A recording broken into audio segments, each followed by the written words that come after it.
Hi, this is Jimmy Palmiotti, and you're listening to Teen Nerd Herd Podcast. And if you want to do it right, you collect what you like.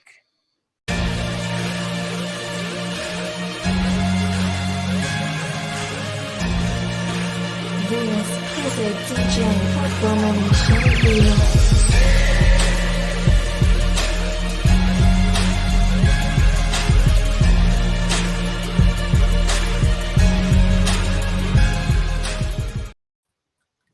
Welcome back to the Team Nerd Herd Podcast, where our best advice is if you want to do it right, collect what you like. You're joining us for that Mondo Mail Call show, y'all. You already know the drill. We invite guests on the community to join us on these plentiful mail calls. Could be toys, could be comics, could be art, could be cards. Who knows? But we have a special guest tonight, and I'm super excited, y'all. So let's go ahead and get this roll call going. We'll go ahead and introduce the guests, and we'll holler at the herd chat. So let's go and get to it.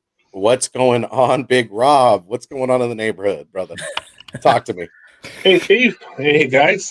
Big Rob Third Haven on Instagram, and just chilling. Hot Thursday evening here in San Diego, California, and ready for this mail call and our guest. And let's move it on to Hood Rat.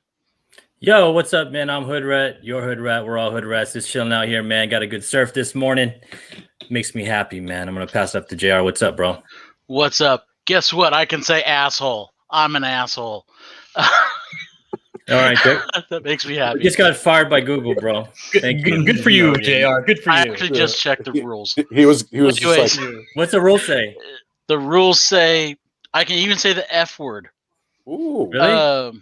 Yes. Shit. The Okay. thing is, you cannot say it like repeatedly. Okay. So we all can't right. say like Didn't that 10 happen at Drunken times. Chat? Rob, somebody they said they cussed they said the F word like so many times and then they cut it. It was some Yeah. show. we can I say like remember. 1 or 2 times a show, but not repeatedly. Okay. I'm okay. saving So mine. don't. You already threw it out there, so don't say. Yeah. Don't throw it out like it's going out of style. I didn't say the actual word though. I might have Hey, one look, in the we just- chamber. Okay. Thanks, But- Adam. Well, there you go. Anyways, I'm your resident, JR Rogue's Law. I'm very happy now, as you can tell. It is Friday for me, thank God. And I'm going to pass on over to Alonzo. How are you doing, Mr. Prissy Boy? Oh, JR, you butthole. I am actually doing really well. Thanks for asking.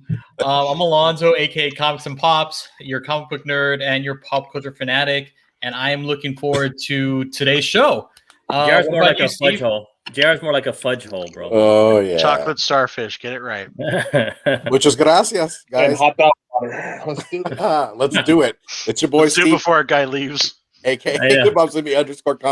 _comics_collectibles, one troll scale collector, comic book lover, and chaser of all things nostalgic. Let's go ahead and introduce the guest, y'all. Y'all know him through Source Press, Source Point. Y'all know he has that parallel book, and I've read it. We reviewed it. It's awesome. He is also a member to this community. So without further ado, let's go ahead and introduce Jason Douglas, my man, 50 grand. Bring him in. Hi guys. What's Good to up, see Alonzo? you. Yo, what's up, bro? Listen, can we just start with this? I just really like the fact that we're keeping our powder dry on F-bombs, just in case we need them. It's a good strategy. Save it. Yeah. I mean, Jason, you'll know when it's okay when I give you this look. Bro, I like that. I like the anime. Okay, that's the signal right there. I I'm got sure it. gonna have the Yeah, feels, yeah. Steve. Can you do that look again? Somebody Yeah, take I a got picture of that. That needs to go out into the world. I got hard. It moved, guys. All right. Without further ado, we have our guest. We are going to go ahead and hit him on some rapid fire questions, but let me go ahead and holler at the herd group chat. Man, X11, bravo, comics. Greetings, my brother. Thank you for joining us tonight. We got Hood Rat in the building. He greeted. He is already here. I got my brother from another mother, Something Wong. Something white is going to happen. Moderator to the Team Nerd Herd and brethren. Oh, look who came in the house. HK, Wifey 420. Sheena's in the building. Hey, girl. Hey, what's cracking? Let's go ahead and get the anime etc. My anime brother. It's not a tumor. All right. You know, that's a horrible Arnold Schwarzenegger, guys. Just a little bit. I won't quit my day job, guys. I'm sorry, but I'm crip walking down this line right now. All right, Crip walking. my man Phil, Phil. Comics Talk Weekly, aka Spine Ticks Familia. What's going on? You got Sith Lordly everywhere and everywhere. Wasabi, it's hot. Always. It's hot in this Southern California weather. It's All hot, right, bro. let's see. Rage Like and 111 up Cajun. here. Rage and Oh, yeah. Cajun Comics. That's My worse brother than us. JD. We gotta get some pink soon, my brother. We're gonna get some pink soon. I thought In someone did get some LA. pink. Bro, oh, you already know. Brother Rudy, what's going on, my brother? And also the second moderator to Team Nerd Herd Familia. And man, we should have hit him with the opening, dude. We should have hit Uncle I Rudy know. with that opening, dude. I had to figure out what we could play or not. So now we're good. We can play it. Oh, this You know? thing Part of that jumped on opening, me. maybe we might not be able to play. Yeah, copy 801, copy 801, my brother. I just saw Eric the Phoenix rising from the ashes, inflamed. Azores Tiger is in the building. What's cracking, brother? Azores, what is cracking? Man, y'all got to check that opening he just dropped.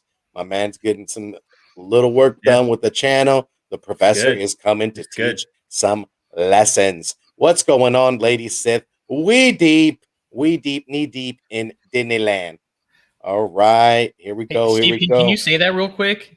Disneyland? No. What Lady Sith just posted. What did you? Where is it? The We Deep. We Deep. No. We Deep. No, which one? Which one? The get into the chopper. Can you do that? Can you do that in your Schwarzenegger voice? Get in the chopper. That's horrible. No. Bro, like Jason. Do it as Look at Keanu Jason. Reeves. Now all of a sudden, Jason's all, I'm out, and then they just Do it as Keanu Reeves now. no. Whoa, Elizabeth Corpse. I'm sorry if I mess up your name. My bad, Elizabeth Corpus. I hope it's right. If not, I apologize. Much love. Thank you for joining us, Kid Collector Comics. Yeah, what's up, man? Repping hard. And dude, he's getting into that horror as well. Sparks, my man, Sparks Comics, Indie Brethren, what's going on? Man, we are just going down, and I think we are at our 20. Oh, wait. But let's give a props to our DJs too, man. Abomination, Plainclothes D, man. Yeah. Always send us with the jams. Man. And then again, man, I want to say what's up to the moderators, man. What's up? Santi, Rude, One, and something is right. Oh, always. All right, man. Jason, are you ready for some rapid fire questions? I mean, this is how we started. Let's do it. Even if I'm not, let's do it. All right. Don't worry. There no butthole questions, bro. No. Let's not hit it with that, man. All right. No starfish questions. Yeah, none of that. We're gonna hit you. Well, your boy Hip Hop's gonna hit you with favorite hip hop artists of all time for yourself, Jason. All time. I am going to say it's a tie between Beastie Boys and Public Enemy. Nice. We were talking 1989 before. Oh my God, dropping that lyric. 1989. It's in the Bad Boys 30 for 30 doc. Come on. Oh yeah. Oh. Dang. See, Jason, had I known that, I would have threw a promo up with the Beastie Boys in your honor. I apologize. It will not happen again. You will be back. And when you do come back, I'm going to throw that promo up in the air. And it's going to the Raptors, y'all. I was trying to get in my wrestling persona. I'm sorry. JR, hit him with it. My bad. We all need something to wake us up in the morning. Something to drink. What's your drink choice? Guys, I am the most boring human when it comes to consumption of liquids on the planet. I have not had anything except for water since November 7th, 2009, when I quit caffeine, when I quit carbonation, when I quit Diet Pop, cold turkey. I was a Diet Pepsi fiend. We're talking about mainlining it. We're talking about walking around my classroom, chugging a 2-liter, teaching 4th graders how to do long division. And coming home from a Bob Dylan concert in Grand Rapids, Michigan with my dad, about 11:30 at night, chugged one last 20-ouncer of Diet Cherry Pepsi, cold turkey ever since. A couple of weeks of the shakes, but I haven't had caffeine or anything besides water since. Terrible answer. Wow. It's inspiring, I'll tell you that. I couldn't give up my caffeine. Oh, no. Like there's a bunch of things that I don't do but it's all wiped away because of the crap I put in my body food wise. So I'm still gonna die early. Nah. It's still happening. All right, man. I'm gonna keep it to the drink style, man. You walk into Starbucks. What do you ask the Bartista for? I am getting, again, no caffeine for me. So I am getting cake pops for my kids, and I'm getting this thing called, oh my God, what does my youngest daughter like? Something. It's just like milk with whipped cream in it, and it's heated up. Again, very boring. Yeah, it's a steamer. Oh well, I mean that's the thing, right? So like, really, you pay for a hot gift card from students to teachers is a Starbucks gift card, and I never get to use it. I just have to give it to my wife and kids, and they get desserts and coffees and milk. People pay for hot milk and whipped cream. They put cinnamon. They put cinnamon in it too, bro. It's good, bro. Man. I know about it, bro. I'm in the know. You pay for that? Oh, okay. But Jason ain't paying for it, bro. He's using those gift cards. Yeah, I'm using my gift cards. He ain't paying for it, bro. Well, you got to remember, we also live in milk, bro. Hey, man. We live in California. We pay for stupid shit. I mean, we do all the time. If I want to buy, I mean, it's my prerogative. Let me live, y'all. Bro, I'm gonna go to Starbucks. I'm just gonna be the hood rap. I'm gonna start Starbucks. I'm gonna go, yo, man, can I get some hot milk with whipped cream on it? And look at me like, who the fuck is this guy? Oh. No, there you go. That's a Steve special. Yo, Alonzo hit him with it. All right. If you could be any DC character besides Superman or Batman, who would it be and why? I'm gonna say Ralph Dibny. I'm gonna go deep cut there because I do like, or Detective Chimp. I like the detective angle, right? So I was gonna go Batman because that was my first love. But if we got to stick with the detectives, let's go Ralph Dibny, who's elongated man, or Detective Chimp because why the hell not? Nice, I like that. That is a great answer. He's a detective, for God's sakes. He's gonna. I know. Yeah, he gets to wear. He's got the hat. He's got the Sherlock Holmes hat. Let's go. Right on. All right, Big Rob, what do you got? Well, nice to meet you, Jason. I didn't say hi in the back room. I'd love to see you on caffeine. That'd be fun. Let's see here. He just drank hot milk, bro. He's smart. All right, you're a big Pistons fan, so who do you prefer, Isaiah or Joe? I got to go with Zeke. Joe brought us the third championship in 2004 with his fame with the two phones. But it's Zeke as a little kid because that's kind of who brought me in, like in the early 80s. Definitely Isaiah. Because and he's such a jerk too. No. Like maybe the second most hated Piston behind around the rest of the league besides Bill Laimbeer, right? Yeah. I love Bill Laimbeer. I don't care what. Oh, and the dude isn't aging. Have you seen Isaiah Thomas? Like in the last 20 years, he doesn't age. Was it Black Don't Crack, right? He looks great. Well, Joe's a little puffy these days. Isaiah still looks good. Agree. Yeah, man.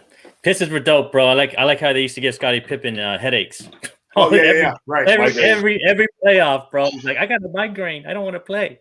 It's like because the Pistons would be whopping you up, bro. Dennis Rodman, bro, on the Pistons. Remember? How about Dennis Rodman? We all forget about Dennis Rodman. Man, no. Man, they were legit, bro. Oh, yeah, he came off the bench for his first few years, and then Mark Aguirre was like, "Look, you're better than me. Why don't you start over me?" Like made the call for Chuck Daly. Yeah, man, Dennis Rodman was dope, bro. And the microwave also. Oh my God, he was my favorite. I made okay. Here's where my nerd fandom comes in. I made a Vinny the Microwave Johnson collage. Cutting pictures of him out of a magazine and made a collage to put a poster on my wall. Wow. Really? Mm-hmm. Damn, bro. You were no joke, bro. No joke, man. But did he pass the Gambit, man, and get chat and panel? Did he make it? You made it, bro. Oh, man. He made it safe. Oh, we're done. We're done? Those were the part. The first part of the rapid fire. He's like, this is nothing. I know, bro. That's the appetizer, the accoutrement. Okay. Before we drop the accoutrement, But now you gotta talk about this, bro. Oh, yes. This is let's see, Parallel. I've heard of it. Oh, I love it. I've seen it. I'm down with it. This is a little book that I wrote. This is my very first comic script, and it is out in the world right now. It is called Parallel. It is 64-page sci-fi, dark, existential dread, graphic novel one-shot from Source Point Press. And I'm very proud of it. It is a lifelong dream come true. You're seeing up there on the screen the regular cover by Adam Ferris, and then the 2 variant covers, one of which sold out in like 48 hours. That's that Donnie Darko looking bad boy over there on the side. Oh, yeah. Yeah, guys, this is just, it's been a ride, you know? This idea cooking in the back of my head, this desire cooking in the back of my head for a long time. A couple of catalysts come together, and I sat down and wrote a comic script. And got very lucky, hooked up with Source Point Press, hooked up with a great artist, a great letterer, a great editor, and this book is out in the world. It's for nerds like us who just like a good comic story, it's got that for you, right? We're talking parallel worlds. We're talking about a different version of you reaching out and giving you a second chance that you never thought you would have as kind of your dreams get deferred. And it gets pretty dark and it gets pretty twisted especially in the second half. But really what we got going on here is some pretty heavy thematic things that I think a lot of people can relate to. Because really what this story is about, we got this guy Landon, who's anybody who gave up his dreams of music in his early 20s to kind of fall into that thing that most of us do, which is paying the next bill, getting into that relationship that stagnates pretty quick, and just moving forward because it's easier to do that than to pursue your dreams sometimes. And you wake up and 5 years have gone by and suddenly all that time in the world that you thought you had, maybe it's not there anymore. And however, the thing that's kind of universally relatable is it doesn't matter if your dream was music or your dream was writing or your dream was starting a really cool show and putting it out on YouTube and watching how many F-bombs you drop so you don't get responsible. The reality is we all go through that anxiety and that stress and that existential dread at some point in our lives. We call it a quarter-life crisis, like Landon's going through, call it a midlife crisis that I feel like I go through every single day. And really, we all go through it. And the great irony is what? You feel alone, you feel isolated, and yet we're all going through some version of it. And the thing that makes this a lot of fun and a really fun read is that instead of just dealing with his depression, dealing with his stagnation, dealing with his anxiety, Landon starts hearing voices and starts seeing visions of this other version of him that actually lived that life. And that other version of him offers him a second chance that most of us don't feel that we ever get. The big problem is, boys, that second chance has a cost and it might not be worth it. And it's definitely not good for our boy Landon there in the mental and physical here and now. Oh, yeah. Sounds like a dope book, bro. You read it, Steve, right? You read it, Steve? 100%, man. When it got down to those parts where, it came with the price, it was just like, oh my God, how far does he want to go to this extreme? But he had these plans and he wanted so much for his life.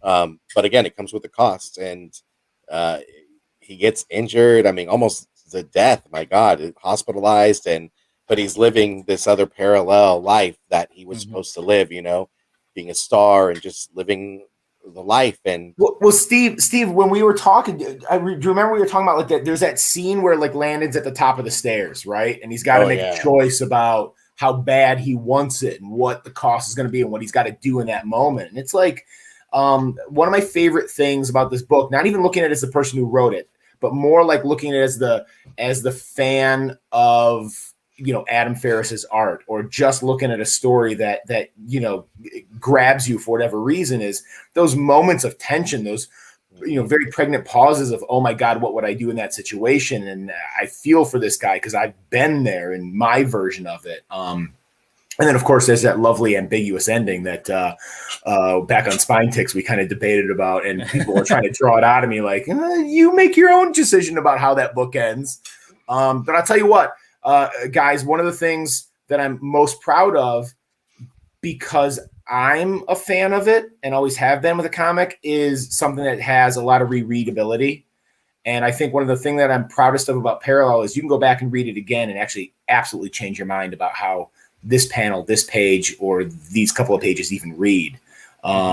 There's points in the story where you look and the characters think, Landon, it's all in your head. And Landon even thinks that at some points. And then it's absolutely real for him. And you as the audience feel one way, one moment, a different way the next. You go back and read it again, and Adam's got all these great clues in there, all these little kind of almost Easter eggs of how Landon's interacting with this other version of himself. And you might have a completely different interpretation of it the second time you read through it. And personally, I like bang for your buck. So I like something that's rereadable. Those are my favorite books. So complete story, and then something that you're willing to go back and read again. Yeah, So 100%. I didn't have a chance to read it yet. I've just been crammed with a lot of work. Go ahead, pause, guys. But anyways, I'm kind of curious because it sounds very interesting to me. It sounds like something I would probably read. But is there a chance that we might get like a sequel where maybe it's done from a different character's point of view, looking at Landon? I've been asked that before, and like I've thought of it. I mean, when you get to the ending, and you let's say I give you that choice of how you think it ends. And for those of you who have seen the book, that last panel, okay, that big splash page at the end, and especially what you see on either side of Landon there, there could be just a rip-roaring, like when the sequel to the movie just goes off the rails and just completely embraces one small aspect of something.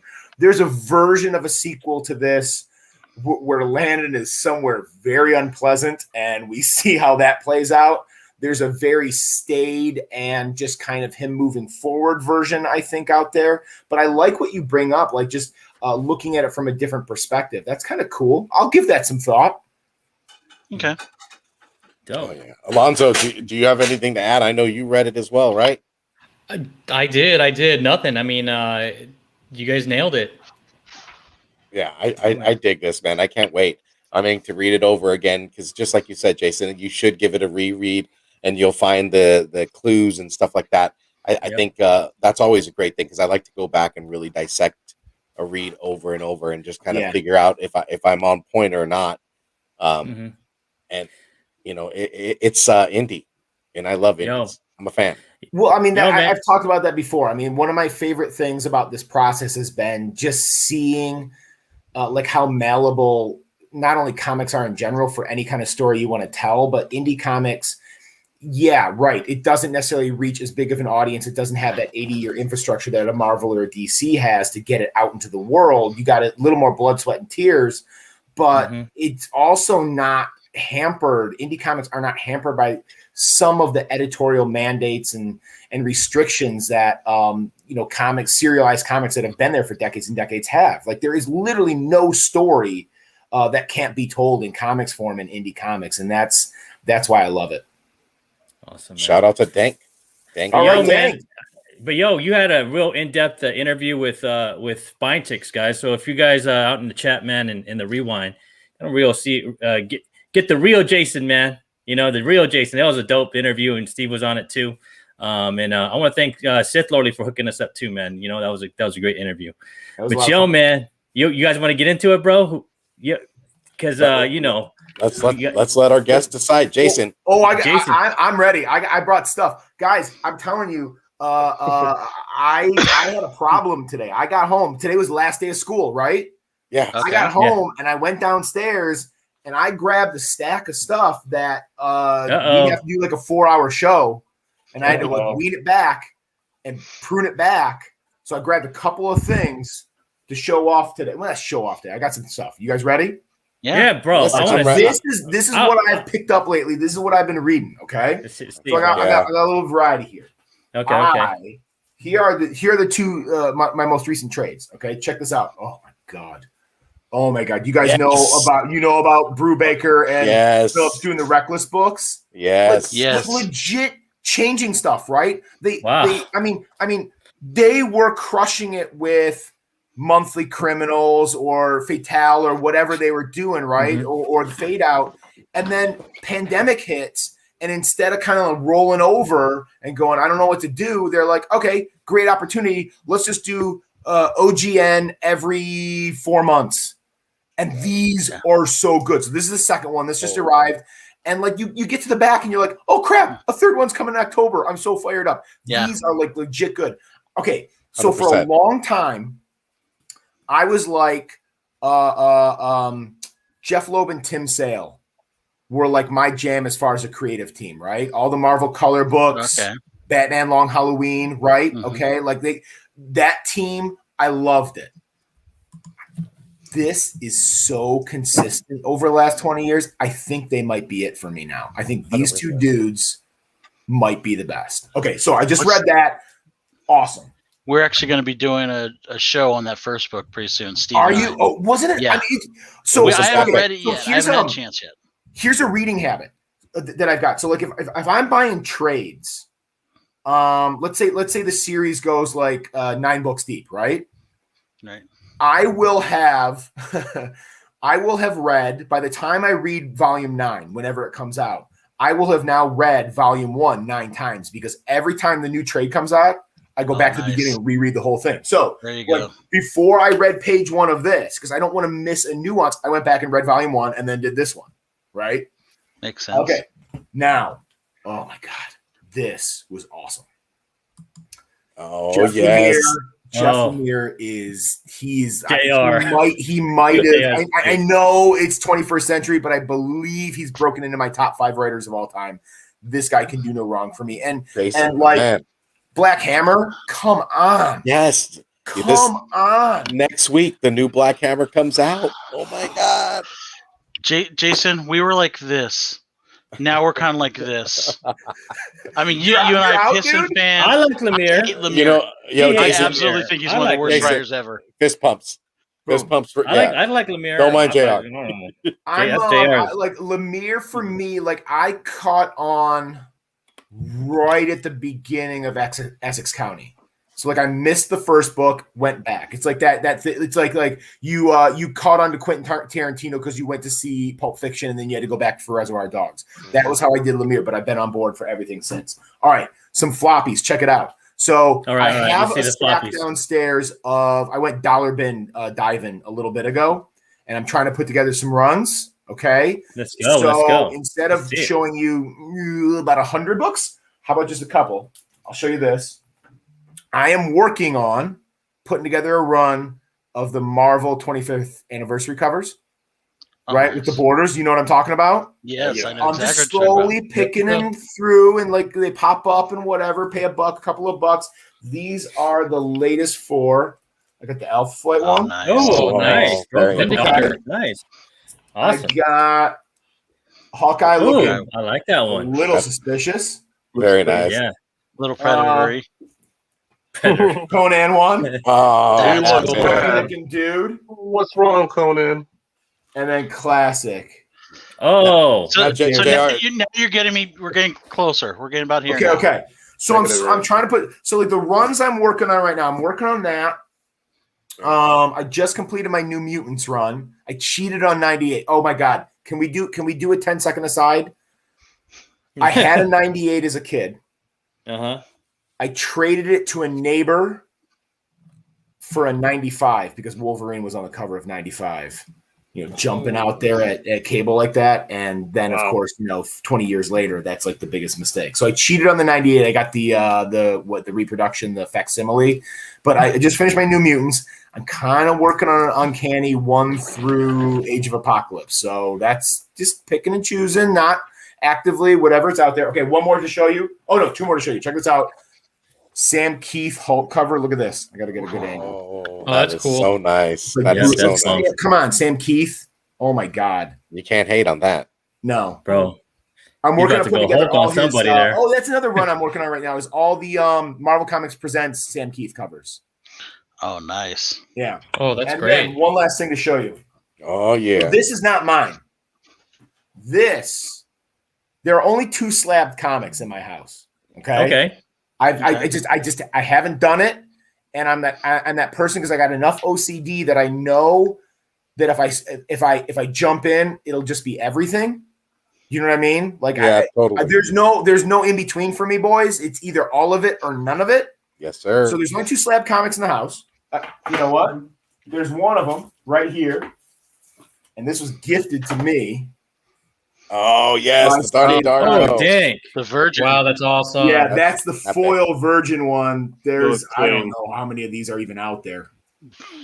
So Oh, man, that's those it. So things- that's mine. That's my only slab comic I own. Now, this one's not mine, but this was a gift to my son because my son. Oh my god, I just gave it away. My son is more music, like takes after me on the music side. Mhm. Comics didn't ever really get into, but he's trying to put together an Iron Man run. And so for his birthday this year, I splurged, and one of these is Oh, Oh, damn. very nice. Wow. Nice. yeah, that's not bad, right? That's Very fire nice. right there. That You is- plan out that Cover. one. Yep. That's a cover. And thus ends my portion of show and tell. Bam. All right, man. You get a that Iron Man killed us, Wow, man. I don't think I- who wants to follow that? Hot Who do you job. want to pick I to don't- follow I- that, man?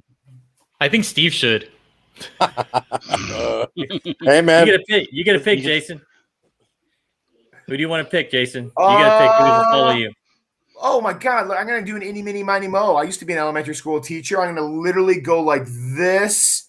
It's called the random finger of doom. And Steve, I think you got to go, buddy. Oh, Steve. you know, Jason, you are a Not gentleman bad. and a scholar, and I appreciate you. I really Thank you. do. Darn it. But not today, sir. Not today. All right. Hey, I got some things. Alonzo. All right. Don't knock my hustle, Alonzo. You jerk. You know, got I Iron Man can't. number 1? I could say that. No, I don't. But you know what I do got? I got Star Wars High Republic That's a IDW risk incentive. You know. Nice. That's a good All cover right. because that character on the cover, man. Yeah, Yeah. man. And you know what Big Rob says, man? Big Rob says get those risk incentives because they're smaller prints. So I went with the Justine Frenny with the pick of the week for me, Franny. cover pick, Yeah, and I such went a with cover. the Virgin. Yeah, this Nice. is beautiful, man. That was your pick, though. That was your pick this week, too, huh? That's it, Yeah. man. I'm consistent with my picks, man. I buy them. I don't just say no to them, you know. Let's see. All right, so I posted this. I know I'm further back on a Monday, and I got some catching up to do on some posts, so I will be back at it tonight, guys. I got tomorrow off. All right, here we go. Something's killing the children. Those are dope, man. Something's I think killing that's the best. children. Oh. Damn, bro. Something's killing the children. And something's killing the children, man. I Yeah, gotta man, I gotta that stack Virgin's up on some dope. origins. Yeah, man, totally. The Virgin's foil dope. on it is beautiful. Something's killing your wallet, bro. Shit. No, I know, no. Yeah. I got Zoe. Nice. Here. Oh, This is a beautiful. 300. No, this is not Zoe. This is Ingrid. Look at you, bro. You're getting all the Ingrid Gala. virgins. Ingrid Gala. You know, you got to get them store variant virgins, man. And then Oh. last but most certainly not least, Yo, You know, Rob, he I'm- didn't have to pay for shipping, though, because he just goes to go to an Apple and picks them up, bro. I know. Yeah, He's yeah, spoiled, right. bro. Spoiled, bro. Spoiled. You know, you got Carmen 4. I mean, these Love these it. are awesome. These Love are it. awesome, man. And Yusith and Alonzo love that book, bro. Oh, You dude, guys it's an are all- amazing read, guys. It's an You amazing guys read. sleep with it, make love to it, keep it Dude, warm, put it I'm- between your legs. I got a little crush on Carmen, man. This- But you know, this but is- you know just- what, man? Yeah, Mark is doing it, dude. He's writing it Just out. remember to keep the board on. Keep the board on with Keep the whatever you bag do. on. Keep The bag it on, the dry. bag Yeah, on. Keep yeah. it dry, bro. The bag. But that's it for me, man. I'm gonna let's see, Alonzo. Did you carry over for this next week or what? Let's see what you got. Alonzo brought the fire last week. I watched that. It's I was Wow. like, battle what of the the hell? store variants. Let's Or is go. it, And sh- It or is is, it of short? course, Big Rob. Yeah, I mean, no it's kidding. not like I go to the LCS and just buy and show off what everybody else has. Yeah, sure. Yeah. You Now got the repeat. same There you go, thing. Steve. That's cool. That's a cool story. That's a cool turned out story. fair play. Hold my beer, bro. Yeah. Hold my beer. All right. So we talked about this earlier in the week. So I finally got mine. I did have to pay $20 because it was I paid sold 20. out. I love And this that again cover. is the Disney California Adventure variant. There's a lot of upside on that, man. Them Disney ones, man. You know what I'm saying? I hope they come out with more covers just like that, different like attractions and stuff. That'd be Yep. Yeah. And then Chimo. from the IG comic book store. I don't know if I'm late on this, but I finally Yeah, got you're a it. I little think late on JR that might have gotten it already? Yeah, I Yeah, think I It's a like nice that. card too. Those are Oh, dope, yeah. man. Show them the Who card did, in the with back. the little card in the back too? So Who did the cover? Wow. Who did that cover? I forgot. You know- I honestly don't know. I was just Yeah, I chasing know. it because it looked I cool. know. It's dope, bro. It's like I want to get it signed. I That's don't perfect remember spot to get who it signed. was. You know? Okay, Yeah. one of the things that I talked about during my Disney campus review was a first appearance of a person named, I think it was Okane, which is part of the which may be in Wakanda forever. So she is definitely a student of Shuri, and this is her first appearance right here. So I picked that one up. Was it number what? Number what? Number what? I'm gonna pick that up too. It's FF number 19. Okay. Wow, that's a new spec. I never. I'm heard writing that one yet. down, bro. FF19. Well, I'm just saying because like in when I went to check out Avengers Campus, her Doreen Green, Moon Girl, they were all highlighted there. So I just want to make sure that, and again, you guys are aware of all the things that I'm seeing. And speaking of Moon Girl, so this is the timely comics variant. So just as an FYI, it does reprint issues 1, 2, and 3. Okay, so it's kind of like a reprint or Those a timely graphic ones are novel, hard. however you want to call it. It's definitely reprinting issues 1, 2, and 3, and it is actually a little hard to find. So just FYI. Man, I seen those in the back bins and I was looking, bro, and I passed it up way before all that time he's got hot. And I was like, dude, I'm FOMO now. Damn it. And then another thing, speaking of Moon Girl, we got a 9.8 right here. And this is the first appearance of this little girl right here, Princess Fisk, which is the Kingpin's daughter. So again, they are doing an animated series of Moon Girl. She could potentially be the villain. And again, it's because Moon Girl does not have like a true villain that she battles. So it could be her. So just as an FYI. Hey, Jason, Alonzo don't play with less than 9.8, man. Of course. Never. And then also too, the same thing. There is also a second print. Yeah, I told you, bro. So make sure you guys are on the lookout for this one. It is a second print. It's a little bit more scarce, of course. So just again, this is a second print of the same first appearance of Princess Fisk. Pull it up a little higher. Keep your eyes To open. the bottom. Pull up a little higher. Yeah, it has her face on it. Okay. Yep. Whatever. I just want to see the whole cover. So that's all. Oh yeah. It's the glare, It's the glare. Well, no, you had it chopped off part way. That was too low, bro. There you go. There you You're go. good now. All right, cool. Perfect. You're in there like swimwear, bro. Yep. Yeah, man. That's So what she said. again, keep your eyes out. Again, You found that, know Rob. Moon I Girl, remember you Devil found that Dinosaur one. is coming out. So you just Yeah, Rob Just turns keep to your me, eyes open. Alonzo. Rob turns to me and goes, "Is this a good one?" I'm like, "You know that's a good one. Why you telling me, bro? Like you just showing off and shit. It's a good one." All right, so that's what I got for this week. I have some other stuff spec wise coming. We can talk about it, or we can't, or we shouldn't. I don't know. Just save it, but bro. Just save it for Who's the next? Who's next? You know what? I want to see what Big Rob's got. I mean, I'm sure he went to the LCS yesterday, so Oh, let's see it. Fire, bro. Let's see it. actually, I didn't. I He did not he go to made a LCS. funny. Yeah, I didn't go to LCS. No, not this week. I didn't go. So I'm very light. It's got 2 items, but this is going to be the summer of He-Man and Master Universe for me. This is what I'm gonna have a lot of shit to buy. He's gonna be crying soon, people. Yeah.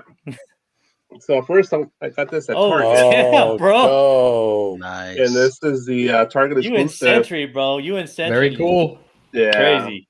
kind of hard to get, so, but I got lucky today. So pick that up. There's the back. Dope. Damn. crazy, dude. Nostalgia. I know, right, bro? Damn. And thanks to Simple Man Comics showed this on his Instagram. I didn't even know it existed. He's a big He-Man fan as well. And I saw that shit. I was like, ooh, I gotta jump on that immediately on eBay before everybody else starts jumping on it. I found a near mint copy, and it's the DC Masters of the Universe previews from 1982. Whoa! Wow. What? It's a near mint copy. So this came out in November of '82, which was after this one. It's already had. This is came out in April of '82, so it's technically like the second appearance of He-Man and Skeletor, and probably first appearance for a bunch of other characters. Damn. So it's a nice little combo there with these two books. So you beat me to it. I was just going to ask you, where does that fall versus the DC Comics Presents? Look at that. Yeah, it's like this was April of '82, and this was November of '82. So, and then there's the DC little miniseries of 3 issues, and then it goes on to Marvel Age, and then the Marvel Star series. Yeah. So how much that cost you? How much that cost you? The preview? Oh, dude, I got it I got it for with shipping and everything like $30. Oh, that's not bad, dude. For a He-Man book, second appearance, probably. Yeah, near mint too. So was that just a giveaway in shops? What was that? So it was a special. It's a special free gift to you from the new DC. It says, "Wow, special Masters Universe preview." It has a little DC logo. Dang, Big Rob, I'm jealous, bro. Yeah. Somewhere, 7-year-old Steven is crying. Copy called it too. Second appearance. My soul. Copy, no. The DC. He's a DC. Copy is a DC expert here. So last time I looked, you go on eBay and find a 9.8 for about $200. You can get one. Damn. So. Nice. So that's it. Just 2 items, but nice there. But let's move it on to. That's quality, baby. Let's do it, man. All right, man.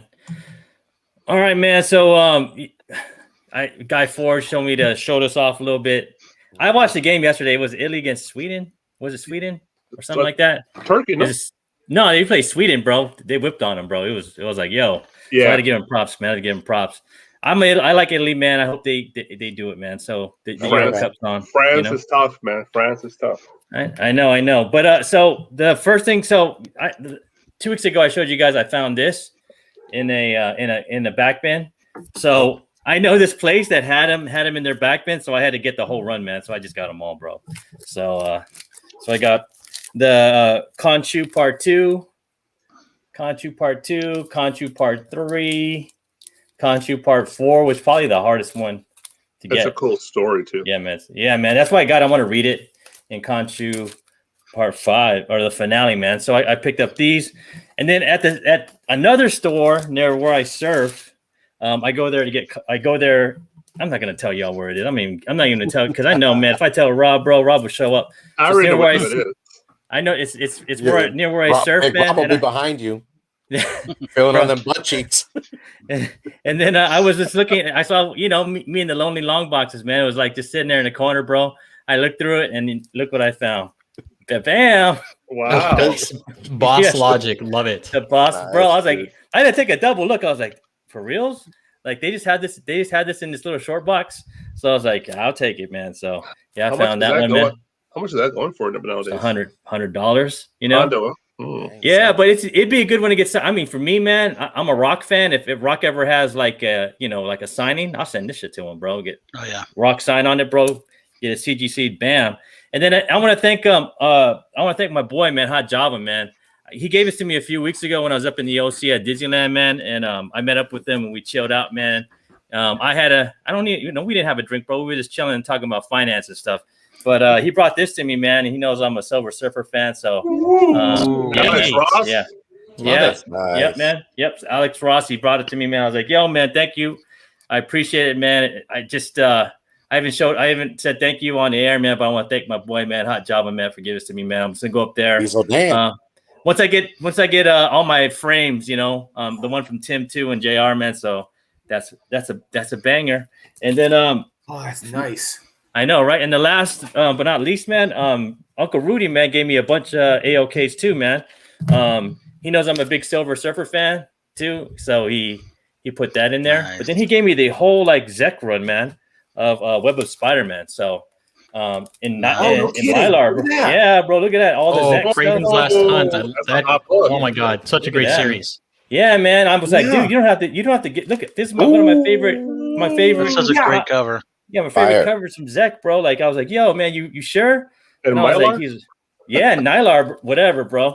Oh, yeah. And then bro, I gotta say thank you, Uncle Rudy. And then he also gave me this for you, JR. He's like, JR likes the Daredevil. I was like, yeah, he likes Daredevil. He's like, give this to JR when he comes through. So, nice. Yeah, thank you, Rudy. So I've also got an AOK from Rudy too. And then What? and then he gave me a whole bag of my lights, bro. Oh, Sweet. that's just Nice. expensive, man. I know. I was like, Rudy, dude. Like, bro, I love that guy, man. And then last but not least, from Uncle Rudy, man, he brought me one of these. So Oh, Nice. yeah, man.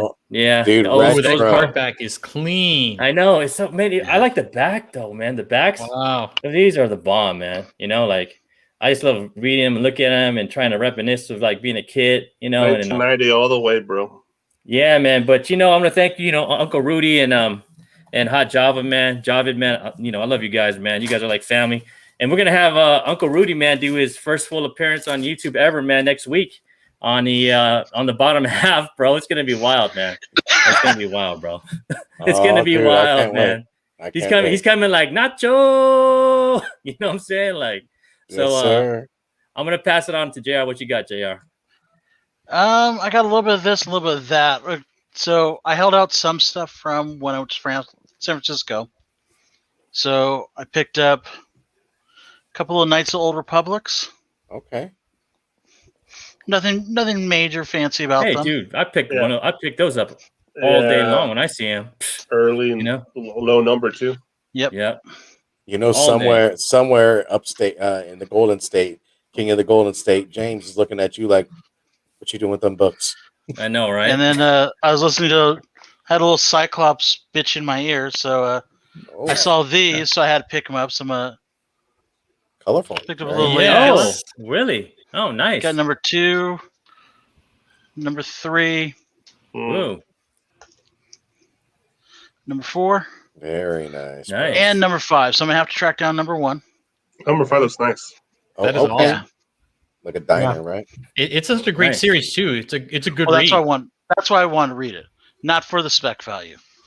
I also got this Department 2. This is supposed to be like a retro version. I did a blind bag with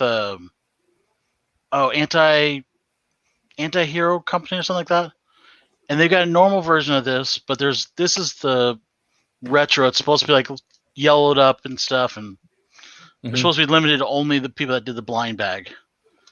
It was cool. It wasn't the stuff in there wasn't great. Other than that, then Uncle Rudy sent me an AOK also. Caps. Oh, what you got? What did he send So you? he sent me Oh, that one Oh, since that's mine dope, was dude. damaged Oh, already. That's awesome. Very I nice. love that one, man. And then he sent me a little Daredevil Accused. Is that Oh, Matt? dude, David Mack. Yeah. Yeah, Yep. man. Okay. And then he wanted to, and I'll have to find it later because I couldn't find it right now. He wanted me to just shout out the military and let them know. I guess he has family that's part of the military. Just he knows that I'm a military guy, so just let him know that our hearts are out there for him, and we appreciate what they do for us. And I think all of us on here, we've got people that served in different forces and stuff. We all appreciate what they did for us and what they do every day for us. So, Mm-hmm. and then I finally made a big purchase. I was holding out on this What'd you one. buy? Something that you've been not here, man. wanting. Oh no, you did it, huh? Oh, Yeah. So I Where's picked up. Alonso, man? So I got that one. There it is. Number 2. That's a $60 book now. Holy shit, bro! So I ended up getting the whole run. The whole From your run? comic book store, right? Huh? From your LCS, right? Yes, That was. I got it out of old- my comics or my LCS owner's private collection. Dude. If I Oh, that didn't one know right him, there, dude. if I didn't know him so well, I wouldn't have got the deal I got. I am not going to repeat the deal I got because people will kill me. It's not $200 like Rob did before COVID started, Yeah, that's long gone, bro. but it was still a good enough deal, and it also came with the free comic book day one. Oh, yeah, Oh, okay. nice. Damn, son. See, you get those good deals because you're friends with your comic book owners. All my comic book stores hate me, bro. So Yeah. good on you, bro. So, but either way, I'll show it again. I mean, it has been read That's once. Oh, You're who mid- cares, bro? That's pretty. You gotta I mean, slap this. Oh yeah, I'm gonna slap this sucker. Damn, So, bro. How much is that book 9.8, going right, for? JR? I'm hoping it's a 9.8. It's at least a 9.6. What is a 9.8? Over $3,000, right? Is 9.8 over $3,000? Yeah, I think Is it's it? more than miles. I know that. Well, if it's over $3,000, Jesus. I got a really Jesus. fucking good deal. Yeah. I know you. I know how much you got it for, dude. For that whole I know set. you do. I just don't want to say it on here. I know, dude. Crazy, But man. yeah, that's everything I got for the week. All right, Whoa, man. So thanks, dude. God Very damn, bro. nice. Damn. Oh, we ready? We ready, Alonso? We ready for that versus? We are. So, Jason, this is all about you, man. Let's This do is it. all about you. So You ready? here we go. So this was just inspired by so many verses, so many battles, and this one right here is Superman versus Batman. So let's get going. Who would win in a fight? Would it be Wolverine or Good luck. Batman?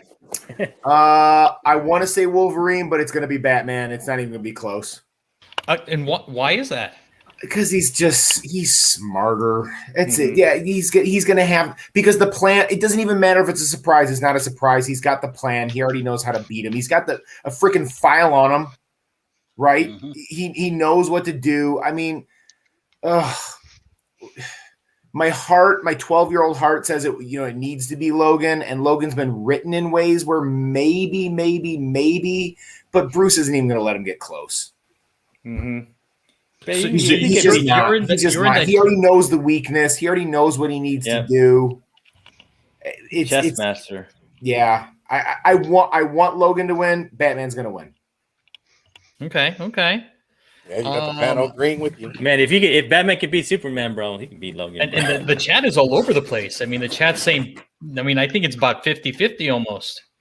I'm Look, a I mean, think Wolverine about- fan, and I Put think it this it's way. crazy. when you Think pull the about ones. how Wolverine's been written over the decades. Like Sabretooth kicks his ass almost every single time, except for the time he cut his head off. Like that's it. It's just he gets beat a whole lot more. And Bruce, like if you go back to like the OMAC days, like coming out of Identity Crisis, like he knows everybody. And he knows how to beat everybody. He'd have the file. He'd have the weaknesses. He'd have it planned out. Yeah, done. The one thing though, if Wolverine goes berserker mode, there is no the plans are out the window. Yep. Because Mike there's no Tyson. way planning that. Yeah. But I think he'd have a plan to keep him out of berserker mode. Mm-hmm. Batman plays dirty too, bro. So Yeah. just saying, man. But he won't kill you though. He won't kill you. Yeah, he won't though, huh? He won't. Yep. All right, man. All right. And again, you are a huge fan of Valiant. So who would you choose? Would it be Shadow Man or Exo? He does it all the time, bro. And why? Oh, no. He's like, this is my nightmare. Oh, I think Alonso. I think he wants to follow that up with a puck. Let's see what we got. We got people Exo's gonna hollering. win.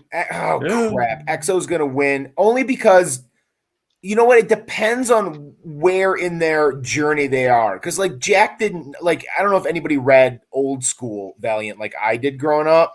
Like Jack Boniface didn't know what was going on for the longest time. Like he had a much longer trying to figure it out kind of learning process. You know what I mean? And like the armor took care of so much for you. I think he wins. I think Exo wins. Is it chat? I think I'm over. Am I over 2 as far as what the chat is saying? Am I completely losing? They're saying Exo, I think. No, yeah, they are. They're saying I don't Exo. think they know Shadow Man. That's the problem. Okay. Bill does. Bill said Shadow Man. Bill's rocking and rolling with some Shadow Man right there. Oh Yeah. man, Shadow as a Man. kid, that was my first. I sent away and bought a like old school mail order, right? Pre-internet. I bought a Shadow Man shirt, which was legit cool because it was just the symbol, like looked really good, and a Solar Man of the Atom one, which just looked like I was walking around with like a nuclear warning on my chest. Oh, that is badass. That's awesome. All right, and again, just in case the panel and the chat doesn't know, but Jason, you're a huge Neil Gaiman fan, and I think Yeah. we all are. So, and this might be super easy. And This, you no, know, it's not even. Oh, is come it on. Bro, Death? you're gonna get This is Jason a legit. heart attack, Or bro. Last time, the one before this, it hurt my brain. This is, come on, death. Nobody. Hey man, I the had to sniper's give you even a bone. better. I had to toss you a bone, man. Oh my god! Have you guys ever read that official Death's first appearance in the mainstream DC universe when she like goes and takes Luthor away? Damn. No. It's Action. Oh shoot, I'm not gonna remember the number, but it's a great cover with her on the cover. It's an Action Comics, blah blah blah blah, and she goes and takes Luthor, and it's great. But no, yeah. Sandman number 8, her first appearance. Oh my god, yes, give me all day. Death in Cakewalk. Though I will tell you, can I tell you this? Yeah. So I did that very typical mid to late teens into the 20s thing where I walked away from comics for about 9 years. Mm-hmm. All right. Okay. And so there's 2 Neil Gaiman connections to what happened in between and why I came back. So the only 2 books that I read during that hiatus, the only 2 books that like came with me and I reread were Neil Gaiman's Sandman and Art Spiegelman's Mouse, right? Had to buy Mouse like 4 times, had to read it for college, got stolen out of my dorm room twice. Okay. So I walked back into a comic shop for the first time in like 2003, 2004 and get rehooked. I went back into the comic shop because Neil came back to Marvel and wrote Marvel 1602, which was to raise legal funds to defend himself against Todd McFarlane, who writes over that little character over there on the side. Huh. That's what actually brought me back into comic shops. Oh, that's because awesome. that was like what, Spawn number 9, right?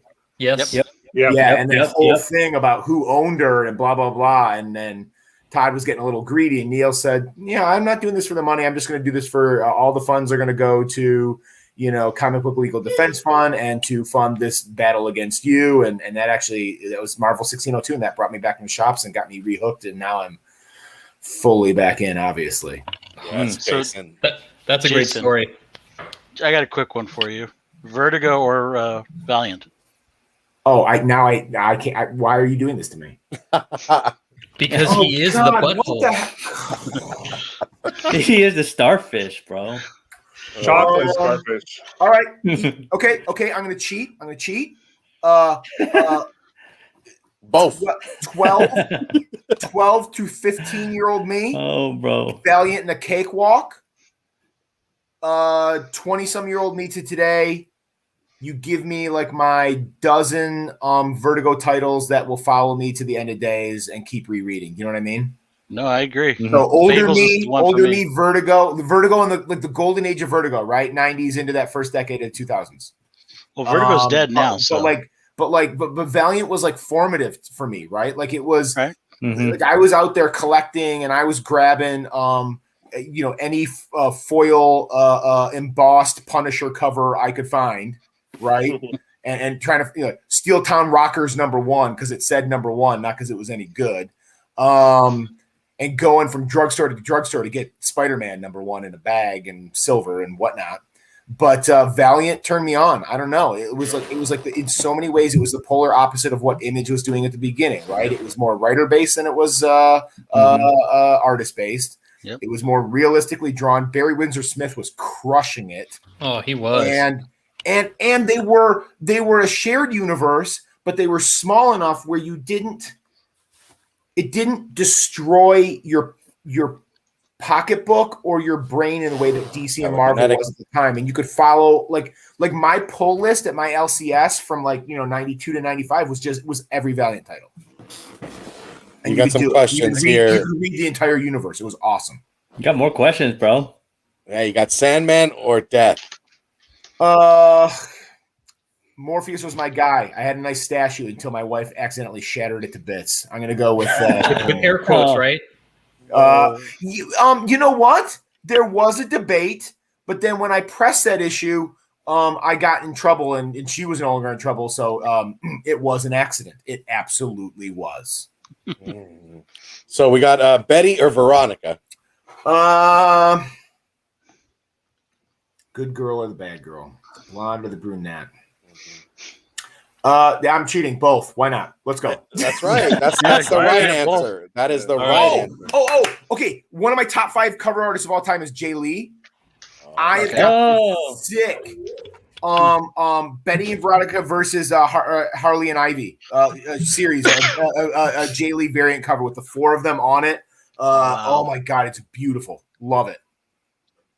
Oh yeah, no cherry. I did. Cheryl. No, Cherry. Oh, Cheryl. Okay. Cheryl Blossom. Or is it Cherry Where's your Blossom? mind, Cherry All right. Blossom, bro. So next one might divide the chat. So Kids in the Hall, they started in like the late 80s, early 90s. And then you have this amazing cast of SNL. Which one does it for you? It's Kids in the Hall all day. But they're linked, right? I mean, Lauren Michaels produced Kids in the Hall, discovered them, all Canadian.